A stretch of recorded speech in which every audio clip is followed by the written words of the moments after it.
ಜನರು ಅದಾದ್ಮೇಲೆ ಸುರ್ಭಿ ಪ್ರಶಾಂತಿ ಜನರಿಗೆ ಒಂದೇ ಒಂದು ಪ್ರಶ್ನೆ ಕೇಳಕ್ ಇಷ್ಟಪಡ್ತೀನಿ. ನೀವೆಲ್ಲರೂ ಕರ್ನಾಟಕದ ಪ್ರಜೆಗಳು ಇವಾಗ ಏನ್ ಹೇಳಿದ್ದಾರೆ ಅಂದ್ರೆ ಅವರು ಕರ್ನಾಟಕ ಬೇರೆ ದೇಶ ಅಂತ ಅಲ್ಲ, ಸೌತ್ ಇಂಡಿಯಾ ಬೇರೆದಾಗ್ಬೇಕು ಅಂತ.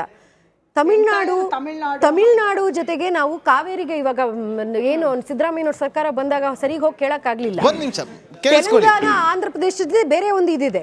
ಕೇರಳನಲ್ಲಿ ಇವಾಗ ಬಂಡೀಪುರದಲ್ಲಿ ಒಂದು ದೊಡ್ಡ ಸಮಸ್ಯೆ ನಡೀತಾ ಇದೆ. ಈ ಒಂದು ಸೌತ್ ಇಂಡಿಯಾನೇ ಏನ್ ಮಾಡ್ತಾ ಇದ್ದಾರೆ ಅಂದ್ರೆ ಸೌತ್ ವರ್ಸಸ್ ನಾರ್ತ್. ಇದು ಬೆಂಗಳೂರಲ್ಲಿ ನೀವು ನೋಡ್ತಾ ಇದ್ದೀರಾ, ಏನು ನಾವು ಒಬ್ಬೊಬ್ರು ಯಾವ ತರ ಒಂದು ಭೇದ ಭಾವ ಮಾಡ್ತಾ ಇದ್ದಾರೆ ಅನ್ನೋದು ನೋಡ್ತಾ ಇದ್ದೀರಾ ನೀವು. ಇದನ್ನ ನೀವು ಸಪೋರ್ಟ್ ಮಾಡ್ತೀರಾ?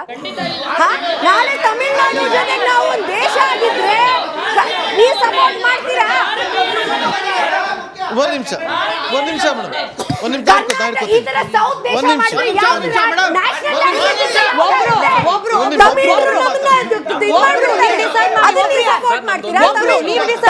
ತಮಿಳ್ನವರು ಏನ್ ಹೇಳ್ತಾರೆ ಅದನ್ನ ಸಪೋರ್ಟ್ ಮಾಡ್ತೀರಾ? ಡಿಎಂಕೆ ಅವ್ರು ಏನ್ ಹೇಳ್ತಾರೆ ಸಪೋರ್ಟ್ ಮಾಡ್ತೀರಾ? ಸೌತ್ ಇಂಡಿಯಾ ಅಂತ ಹೇಳಿದ್ರಲ್ಲ, ಇರೋ ಸೌತೆ ಒಂದು ಪೂರ್ತಿ ನೇಷನ್ ಆಗ್ಬೇಕು ಅಂತ, ಈ ನೇಷನ್ಗೆ ಕನ್ನಡನೇ ಒಂದು ನ್ಯಾಷನಲ್ ಲ್ಯಾಂಗ್ವೇಜ್ ಆಗತ್ತೆ ಅಂತ ನೀವು ಹೋರಾಡ್ತೀರಾ?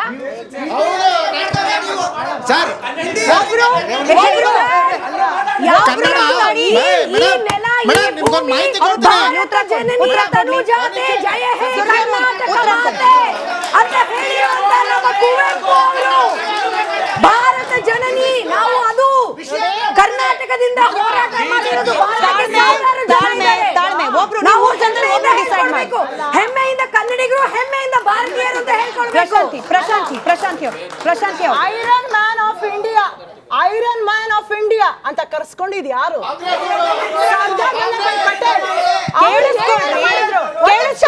ಕೇಳಿಸ್ಕೊಳ್ರಿ, ಅವರು ಇಡೀ ಭಾರತವನ್ನ ಜೋಡಿಸೋ ಒಂದು ಹಾದಿಲಿ ಹೋದ್ರು, ನೀವು ತೋಡೋ ಹಾದಿಲಿ ಹೋಗ್ತಾ ಇದ್ದೀರಾ.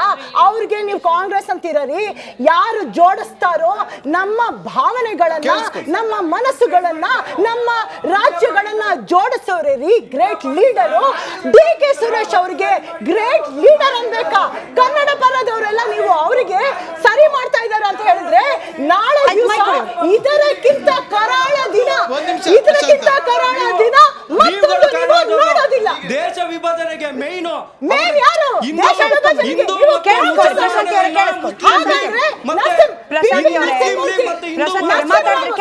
ಸಂಸ್ಥೆಗಳನ್ನ ಮಾಡ್ಕೊಂಡು ನಿಮ್ಮ ಲಾಭಗಳಿಗೆ ಅತಿ ಹೆಚ್ಚು ಭಾರತೀಯರಿಗೆ, ಅವಿದ್ಯಾವಂತ ಭಾರತೀಯರಿಗೆ ವಿದ್ಯೆ ಕಲಿಯಕ್ಕೆ ಅವಕಾಶ ಕೊಡದೆ ನೀವು ಮೂಲೆಗಿಟ್ಟಿದ್ರಲ್ಲ, ಆ ಭಾರತೀಯರಿಗೆ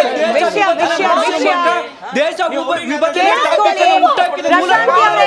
ಪ್ರಶಾಂತಿ ಅವರೇ ಕೇಳಿಸ್ಕೊಳ್ಳಿ, ಅವ್ರು ಏನ್ ಹೇಳ್ತಿದ್ದಾರೆ ಕೇಳಿಸ್ಕೊಳ್ಳಿ, ಉತ್ತರ ಕೊಡ್ಬೇಕಾಗಿರೋದು ನೀವು. ಕೋಮು ಗಲಭೆ ತರ್ತಾ ಇರೋದು ಯಾರು? ಯಾಕೆ ಕೋಮುಗಲಭೆ ಎಲ್ಲಿಂದ ಸ್ಟಾರ್ಟ್ ಆಯ್ತು? ನಿಮ್ಮಿಂದಲೇ. ಹೇಗೆ? ಬಾಬ್ರಿ ಮಸ್ಜಿದ್ ಕಾಂಗ್ರೆಸ್ ಅವ್ರಿಗೆ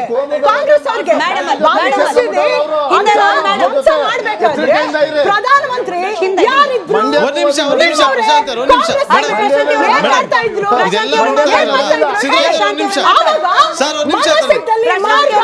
ಒಂದ್ ನಿಮಿಷ ಮೇಡಮ್, ಮನಸ್ಸಿನಲ್ಲಿ ಮಾರ್ಗ ಅವರು ಆವಾಗ ತಡೆಬಹುದಾಗಿತ್ತು.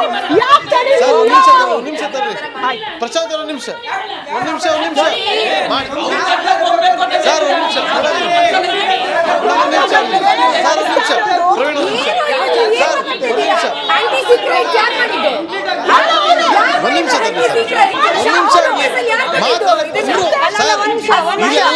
ಕನ್ನಡಿಗರಾಗಿ ಬಂದಿದ್ದೀರಿ.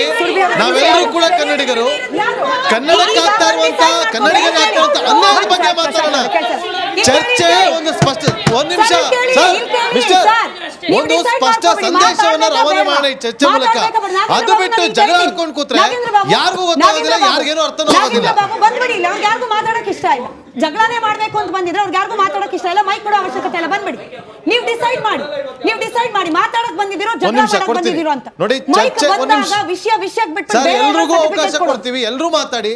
ನಾವೆಲ್ಲರೂ ಕನ್ನಡಿಗರು, ಕನ್ನಡಕ್ಕಾಗುವಂತ ಅನ್ಯಾಯದ ಬಗ್ಗೆ ನಾವು ಮಾತಾಡೋಣ. ಈ ಚರ್ಚೆಯಿಂದ ಒಂದು ಒಳ್ಳೆ ಸಂದೇಶವನ್ನು ರವಾನೆ ಮಾಡೋಣ. ಅದು ಬಿಟ್ಟು ನಾವೇ ಕಿತ್ಲಾಡ್ಕೊಂಡ್ ಕೂತ್ರೆ ನಮ್ಮಲ್ಲೇ ಇಲ್ಲಿ ಒಗ್ಗಟ್ಟಿಲ್ಲ ಅಂತಂದ್ರೆ ಏನ್ ಅರ್ಥ ಹೇಳಿ? ಓಕೆ ಮೇಡಮ್ ಹೇಳಿ. ನಮ್ಮ ಭಾರತ ದೇಶದಲ್ಲಿ ನಮ್ಮ ಪ್ರತಿಯೊಂದು ರಾಜ್ಯನೂ ಅಣ್ಣ ತಮ್ಮಂದಿರಿದ್ದಂಗೆ. ಒಂದು ಮನೇಲಿ ಒಂದು ತಾಯಿಗೆ ಒಂದು 4 ಜನ ಮಕ್ಕಳಿದ್ರೆ ಒಬ್ಬರು 5,000 ರೂಪಾಯಿ ಸಂಪಾದನೆ ಮಾಡ್ತಾನೆ, ಒಬ್ಬ 20 ಮಾಡ್ತಾನೆ, ಒಬ್ಬ 50 ಮಾಡ್ತಾನೆ.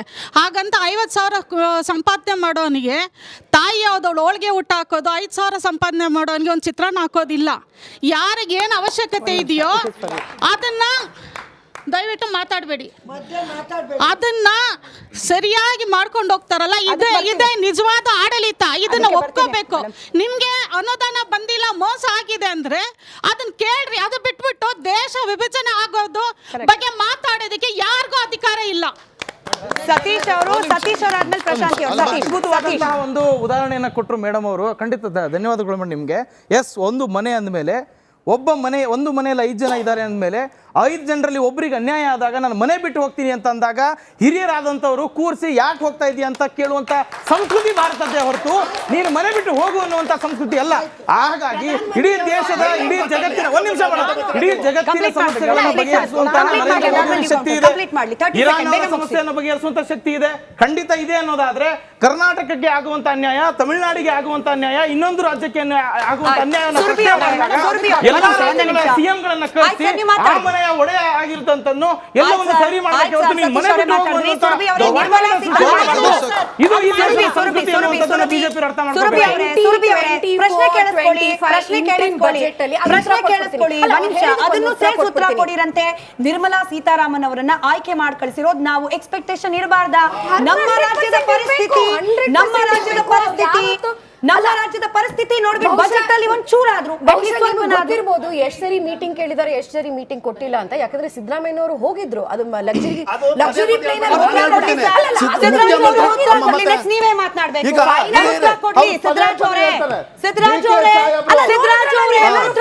ನೀವೇ ಮಾತಾಡ್ಬೇಕು. ಜಮೀರ್ ಅಹಮದ್ ಖಾನ್ ಅವ್ರು ಹಾಕಿದ ಫೋಟೋ ನೋಡಿದ್ರಲ್ಲ ಎಲ್ಲರೂ.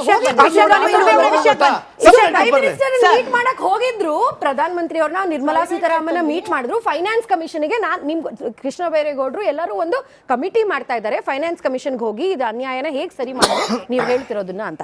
ಅದು ಬಿಟ್ಟು ಮೊನ್ನೆ ಆಗಿರೋಂಥ ಯೂನಿಯನ್ ಬಜೆಟ್ ನಲ್ಲಿ ಸ್ಟೇಟ್ ಎಸ್ಟಿಮೇಟ್ಗಿಂತ ಜಾಸ್ತಿ ಫಂಡ್ಸು ಡೆವಲ್ಯೂಷನ್ ಆಗಿದೆ as per union budget 2024 Deccan Herald article written by Bharat Joshi. ಇದು ನಾನು ಹೇಳಕ್ ಇಷ್ಟಪಡ್ತೀನಿ. ಹೌದು, ಈ ತರ ಅವ್ರು ಹೇಳಿದಾಗ ದೊಡ್ಡವರು ಮನೇಲಿರೋರು ಏನೋ ಒಂದು ಸ್ವಲ್ಪ ನೋಡಬೇಕು ಏನಾಗ್ತಾ ಇದೆ ಆಗ್ತಿಲ್ಲ ಅಂತ. ಕರ್ನಾಟಕಕ್ಕೆ ಬೆಂಗಳೂರಿಗೆ ಒಂದು very very important budget announcement ಆಗಿರೋದು 1 lakh crore, ಅದು ಇನ್ವೆಸ್ಟ್ಮೆಂಟ್ ಫಾರ್ ಸ್ಟಾರ್ಟ್ಅಪ್ಸ್ ಅಂತ.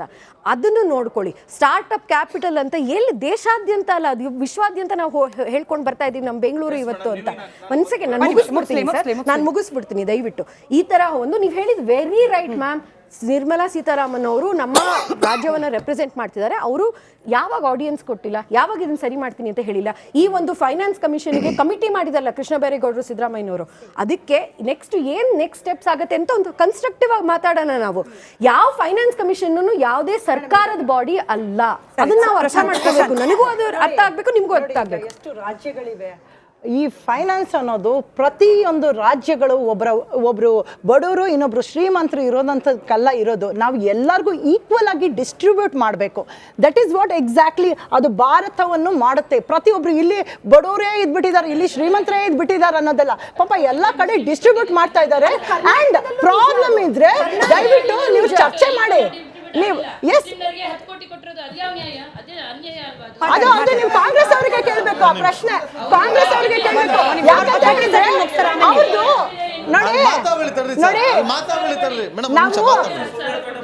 ನೋಡು ಒಂದ್ ನಿಮಿಷ ಮುಗಿಸಿ ಪ್ರಶಾಂತಿ ಅವ್ರು ನೋಡಿ. ಹಾಗಾಗಿ ಈ ಬಜೆಟ್ ಅಲ್ಲೂ ಅಷ್ಟೇ ಅವರು ತೀರ್ಮಾನ ಮಾಡ್ಬೇಕಾದ್ರೆ ಪ್ರತಿಯೊಂದು ರಾಜ್ಯನೂ ನೋಡ್ತಾರೆ. ಆ ರಾಜ್ಯದಲ್ಲಿ ಏನು ಕುಂದು ಕೊರತೆಗಳಿದೆ ಅದನ್ನು ನೋಡ್ತಾರೆ. ನಮ್ಮ ರಾಜ್ಯದ ಪ್ರಶ್ನೆ ಇದ್ರೆ ನೀವು ವಿಭಜನೆ ಮಾಡೋದಲ್ಲ, ಚರ್ಚೆ ಸ್ಟೇಟ್ಸ್ ಅಂತ ಇದೆಯಲ್ಲ, ಇದನ್ನ ಯಾರು ಕಾಂಗ್ರೆಸ್ ಅವರು ಕರ್ನಾಟಕದಂತಾನೆ ಮಲ್ಲಿಕಾರ್ಜುನ ಖರ್ಗೆ ಅವರನ್ನ ಆಯ್ತು ಸತೀಶ್